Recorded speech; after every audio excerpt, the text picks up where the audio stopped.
Welcome to The Art of Medicine, the program that explores the arts, business, and clinical aspects of the practice of medicine. I'm your host, Dr. Andrew Wilner. Today, I'm pleased to welcome Kate Atchley. Kate is the Executive Director of Graduate and Executive Education at the University of Tennessee Haslam College of Business. Our topic today is the unique MBA program the Haslam College of Business offers physicians, the Physician Executive MBA, or PEMBA. But first, I'd like to thank our sponsor, locumstory.com. Maybe you're curious about locums and how it might fit into your career story, but do you know all the different reasons physicians choose locums and how it works for them? At locumstory.com, you can hear firsthand stories as diverse as physicians themselves. There's not one solution for everyone. The variety of opportunities might surprise you. Locum Story is an unbiased educational resource. It has tools that let you explore trends in your specialty and compare different locums agencies. There's even a simple quiz to see if locums is right for you. Do your own research at locumstory.com. It's easy. And now to my guest. Welcome, Kate Atchley. Thank you so much for having me today. Kate, thanks for joining me. I've heard your name not hundreds of times, but close because I listened to John Jerica's podcast, and I know you've sponsored that for many years about this PEMBA thing. I always had to, what's the PEMBA thing? But before we talk about that, tell us a little bit about yourself and how you came to be the director of this program. So I will start with the fact that I live in Knoxville, Tennessee. I know your listeners are from all over. And my father moved us here when I was 10 years old to help start the veterinary college. He was a veterinary pathologist. And this all comes back around to what I do now. So I grew up going to campus and helping him on the weekends be a pathologist of large animals. And I won't go into the gruesome details of what that means. Um, so fast forward, I ended up staying in Knoxville for school, married someone who had a family business. So I did my PhD at the College of Business. My background is industrial and organizational psychology, which is the business psychology is a nice shorthand for it. And while I was getting my PhD, there was a program that started called PEMBA, Physician Executive MBA program, and I got involved with that as a graduate student. Fast forward another 8 years as I worked in, actually more like 12 years, as I worked in, I graduated, got a job at the university running our leadership development program, doing consulting. And throughout that entire time, I worked with the Physician Executive MBA program in my role at the university, doing leadership development training. Um, I spend a lot of time in hospitals and having conversations with doctors. And lo and behold, all that time I spent with my father in the room, the morgue, um, helping him do his job. It's all come back full circle because conversations about medical things don't bother me. The smells don't bother me. The noises don't bother me. And so I could go into all these clinical settings and I'm perfectly fine with it. I'm the only non-physician in my family. Everyone else, my siblings are physicians, and it's just the best group to work with. I love working with physicians. And They're you're in a smart. role to help physicians. That's I nice. am. I am. And while I'm not delivering clinical care, and I don't want to be delivering clinical care, um, it's my way to help US healthcare be better, to be the best it can be by helping physicians do what they want to do and create a career that they are happy with and engaged by. And they can use all these great skills and use their great minds to practice and influence healthcare in the States and internationally. Yeah, mostly in the States, but also internationally. Wow, great story. Great story. I just want to clarify something for the listeners that's actually a little confusing for me is I'm on the faculty of the University of Tennessee here in Yes. Memphis, and you're on Yes. the faculty of the University of Tennessee in In Knoxville, Knoxville. in Yes. Knoxville. But Yes. actually, this program is my own program. It's not sponsored by the university. And I found Kate independently, and then discovered it's like, wait, that's also the University of Tennessee. So Yes. small world Yes. happening. Yes. And Well, Tennessee's so long and narrow, and so we've got UT, we got University of Tennessee all over. There's Chattanooga, Nashville, everywhere. So, yes.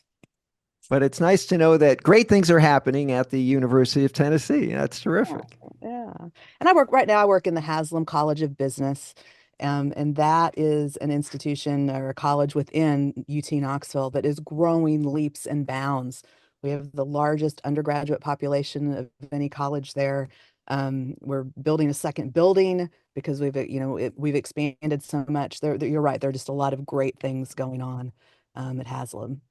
All right, so I'm going to jump right into it. Why would a physician, a clinician, want to get an MBA? There are a lot of reasons that people call us up or ask their buddy that went through PEMBA, why do I want to do this? Um, Sometimes they're burned out and they think, oh, there's got to be a better way to do this. Maybe I want to leave clinical medicine and getting a business degree would be a way to do that. Sometimes they have a business idea and they want to, do a business plan or a marketing plan and find venture capitalist money or investors to help them launch that. And then there's some people who they work in an organization and they want to be part of the C-suite. They want to be a CMO or they want to be the CEO, or even COO. We have physicians that become COOs. So there's different motivations for why people come. Underpinning all of that is that every single one of our students, year in and year out, we have about 50 physicians who come to us each year. They are in these discussions, whether it's a clinic, whether it is a big organization, whether it's in front of a potential investor, and they realize that they don't have all the information they need to be successful in what they want to do, whatever that is. And that there's some tools and some language and some processes that they weren't taught in medical school. And they want to come back and gain those skills in a very kind of disciplined way. Yeah. All right, let's talk a little bit about the nuts and bolts. Let's suppose tomorrow I decide I want to apply to this program. What would I be getting into? What's the commitment? Our program is 1 year. Our classes start in January and we graduate our program in December. So it's 12 months. And our doctors come to campus for 1 week, a business quarter. There's a week in January, a week in May, a week in August, and a week in December. So those are our in-person classes. We discovered many years ago, Haslam, this is even before we were Haslam, we were just the College of Business. We discovered 32 years ago that the best model for learning is this mixed model of online and in person for most people. And so people come to campus for 4 weeks a year for the in-person part. And then just about every Saturday morning, we have a 3-hour distance learning session. So virtual, talking like this, it's on Zoom. And you can have discussions and guest speakers and breakouts. And our faculty are very good at keeping those active. And in between all of those classes and those residency periods, people are working on projects. And one of the unique aspects, it's our secret sauce of our one of them. We have a lot of secret sauces, but one secret sauce is that the project work. It's we're not test based.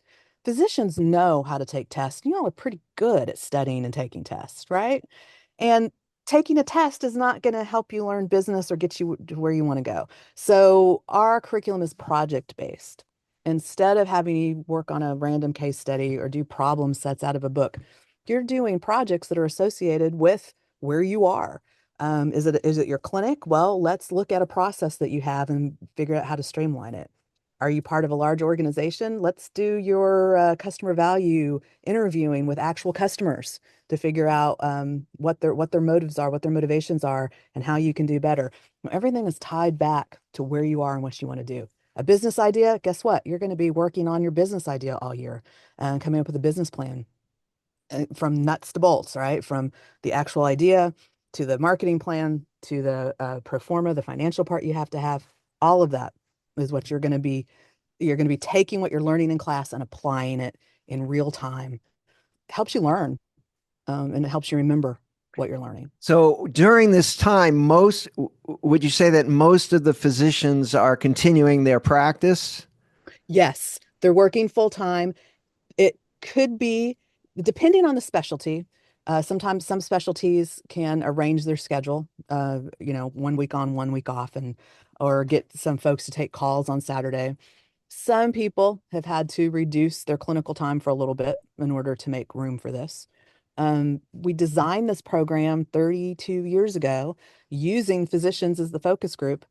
And the one of the key aspects of what they said is, hey, we can do this for a year. We could step away from a little bit of clinical time for a year. Um, we can work on projects and put in an extra 15 to 20 hours a week on this work for 1 year. We don't want to do any longer than that, but we could do it. We can do it for a year. And so that's how we came up with the structure that we have. Do you have an idea of what percentage of physicians, when it's done, they graduate, uh, step away from clinical medicine 100%? Immediately, most of them don't step away. They go back to what they're doing and they change things up. They make it more efficient. They have more fun doing it. And then these opportunities start coming across their desk because people know what the reputation of our PEMBA graduates are. The PEMBA network is large, and so people will reach out and say, hey, you did PEMBA, I did PEMBA. Let's talk about some opportunities they have. Or they realize, you know what? I want to have a bigger impact at a higher level in my Hmm. organization, but this organization is not going to let me do it. So I'm going to have to go somewhere else and do it that way. And then they may move and step away from clinical work. It's very rare for someone to be 100% clinical and then move to 100% administrative. There's usually a gradual shift in those two Hmm. roles. But yeah, most of them do not immediately stop clinical work. And so until now, the last number I heard was about 700 graduates. Does that sound right? Yeah, we're at closer to 1,000 graduates. So it's a pretty big network. It is a pretty big network. And we encourage those interactions. We have a weekly newsletter that we send out, both about what our alums are doing, about opportunities for them, and also job postings that we receive from recruiters and other PEMBAs, other alums from around the country. And we put those in the newsletter as well. Yeah. Can you give me two or three examples of guys like me? They did the PEMBA, Uh, and yeah. then what are they doing now? Yeah, so I was looking at some of our alums. We have an individual who's a vice president and division medical officer at SCP Health, and so it's a larger organization.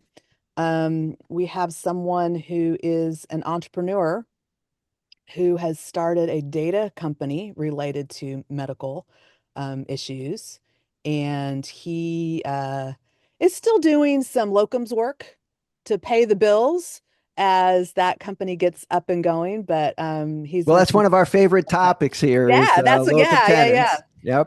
Yeah. So we have let's see who else. We have a lot of people who move into CMO roles, either for a smaller organization, or they start being the CMO of multiple hospitals in a larger organization. Um, we have some people that are in academic medical centers, and so they're becoming associate deans and deans of medical schools. Um, let's see. We have people that have left direct clinical care and they have moved into what I'll call auxiliary services. So the Medtronics, the Strykers, the J&Js, some of the pharmacy companies, and they're doing work there that is involving their clinical skills, but also their I mean, their business knowledge that they have now. I always, when people talk to me about should they do an MBA, I always tell them, first of all, there's lots of ways to get your MBA. I think we have the best way to get the MBA for physicians, but there's lots of ways to get that knowledge. You mentioned CMO. What does that stand for? Chief Medical Officer. My apologies for using an acronym. And I think the CMO actually at my hospital, I think, is a physician who was in practice. He was, I think, chief of the trauma service for 20, 30 years and kind of graduated into the CMO role. I don't know if he took a year to do an MBA in the meantime or if he's just, by the seat of his pants. I'll have to And ask him. But I could see where that would be certainly could ease the transition because he doesn't practice now. Surgeons tend to retire relatively early just because it's a hands-on demanding role and become more administrative in this case anyway. So CMO, so that would seem a logical evolution for a physician who gets to know the hospital, knows the problems firsthand or challenges, right, that can mhm. be fixed or things to be made more efficient. And there's usually no shortage of those in my experience. Uh, so, is there anybody who took the class, got their MBA and said, "Oh, this was a waste of time"? Do you get any negative feedback? Sure, we get negative feedback. We use that to try to improve. I can't say that anybody thought it was a waste of time. I think there are some students who like some of the material more than other parts of the curriculum. Sometimes people come in very focused that they want to do finance and accounting. They want all the number stuff, all the number stuff. And they may not like the more, I'll call them soft skills, the softer skill stuff that we try to do. Yeah, so it's, that you can't, that's how it is. I think overall we have great feedback from our students where we don't take feedback personally. We try to fix things, we try to improve things. That's something that we teach our students. And so we want to emulate that and how we graciously accept feedback and make changes for the better and keep things fresh and cutting edge for our doctors. Um, I think something that shows just how well our alums appreciate the year and what they get out of the year, about 80% of each incoming class is from a physician referral from one of our alum Oh, well, referral. that says something for That sure. says huge, and that's one of the highest level of alumni referrals in the industry, in the educational industry. Now, most MBA programs are not designed specifically for doctors. You can go to Harvard Business School, but Yep. that's not doctors only. There might be a few physicians there, I guess. Are there other MBA programs in the country that are just for doctors? There's a few. Auburn University has one. There is one at Keller School in Indiana.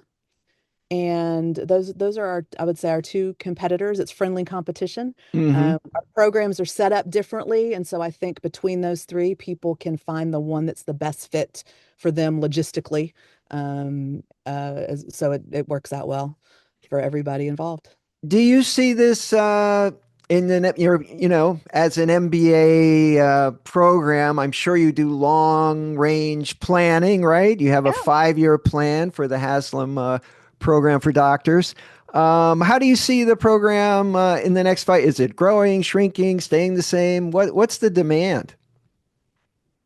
So I think that people that are in operations at the hospital or or they're busting at the seams at the clinic will appreciate what I'm about to say. So I mentioned that we're getting a second building that should be ready in a few years. Until we have that building, we're maxed out on our class size.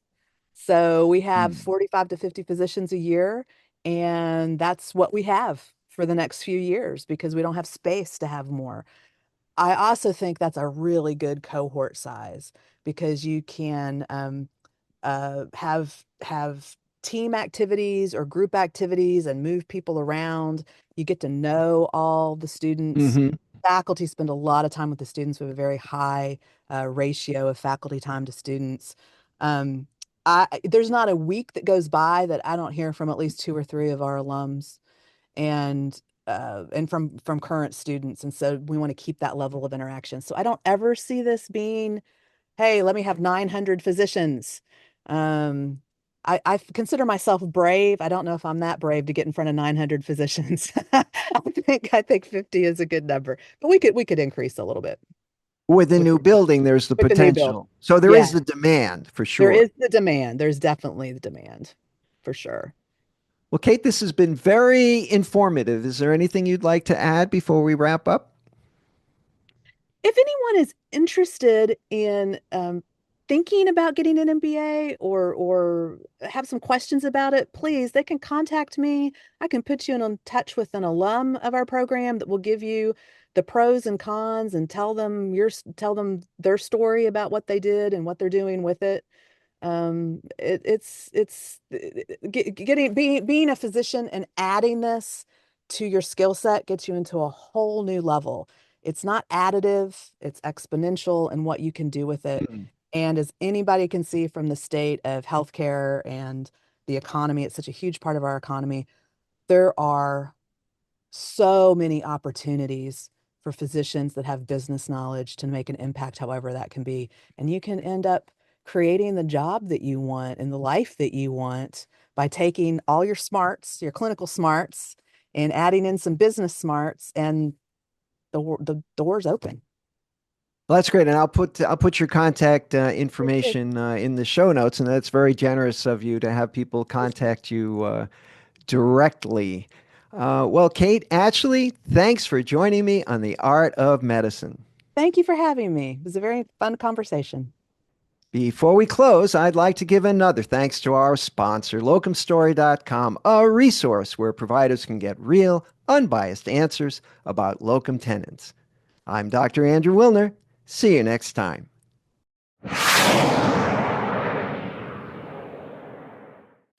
This program is hosted, edited, and produced by Andrew Wilner, MD, FACP, FAAN. Guests receive no financial compensation for their appearance on the Art of Medicine. Andrew Wilner, MD, is Associate Professor of Neurology at the University of Tennessee Health Science Center, Memphis, Tennessee. Views, thoughts, and opinions expressed on this program belong solely to Dr. Wilner and his guests and not necessarily to their employers, organizations, or other group or individual. While this program intends to be informative, it is meant for entertainment purposes only. The Art of Medicine does not offer professional financial, legal, or medical advice. Dr. Wilner and his guests assume no responsibility or liability for any damages, financial or otherwise, that arise in connection with consuming this program's content. Thanks for watching. For more episodes of The Art of Medicine, please subscribe. www.andrewwilner.com